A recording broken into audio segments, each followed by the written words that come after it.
What's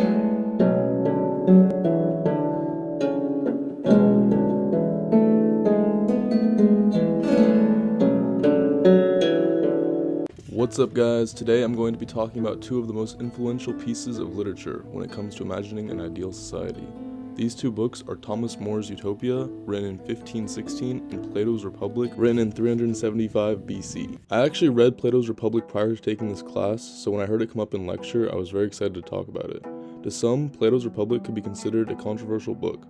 This is because throughout the course of the story, Socrates challenges ideas not only about society, but also about how we view our own lives.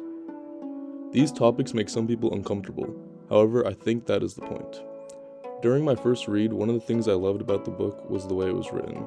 The entire book is written as a conversation between three guys, Socrates and his two friends Glaucon and Admetus, which is kind of confusing because the author of the book is Plato, another philosopher who actually knew Socrates.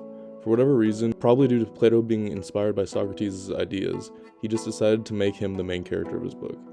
Anyways, the book begins with Socrates walking home. On his walk home, he runs into two of his friends who convince him to come over to their place and chat. During their chat, the group gets into a philosophical discussion about justice. This conversation eventually leads them into a discussion about an imaginary republic, with the group debating back and forth about how each part of the republic should be set up. While I would love to go into more detail about their discussion, this project is not only about Plato's Republic, we also need to talk about More's Utopia. Before taking this class, I had never heard of Thomas More or his popular book, Utopia, which is very surprising, because after doing my research for this project, I realize now how popular this piece of literature is. The story consists of an explorer, who is also the author of the book, named Sir Thomas More. During More's travels, he meets a man who tells a story about an island called Utopia. This island is More's idea of perfection.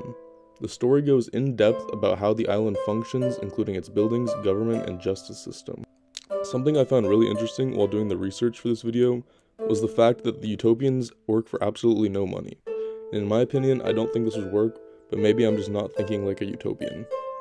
Another thing I found super interesting was that all men live in a full view of each other, so that no one could break a rule without being noticed.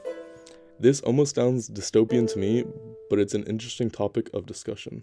Both Plato and More wrote these stories so that they could share their own personal ideas about creating an ideal society.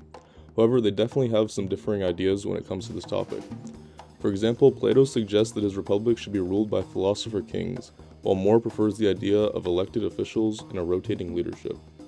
There are a few more key differences I could mention, however, what I found more interesting was the similarities in these stories and how clear of an inspiration Plato's Republic was for Sir Thomas More. Both stories criticize inequality, corruption, and selfishness in society. Both of the stories are also told in the same conversation-like format, which in my opinion makes the stories much easier to digest. To conclude, I think that both the Republic and Utopia are great stories of people imagining a society that fixes their current societal issues, whether that be Plato with Greece or Sir Thomas More with the United Kingdom.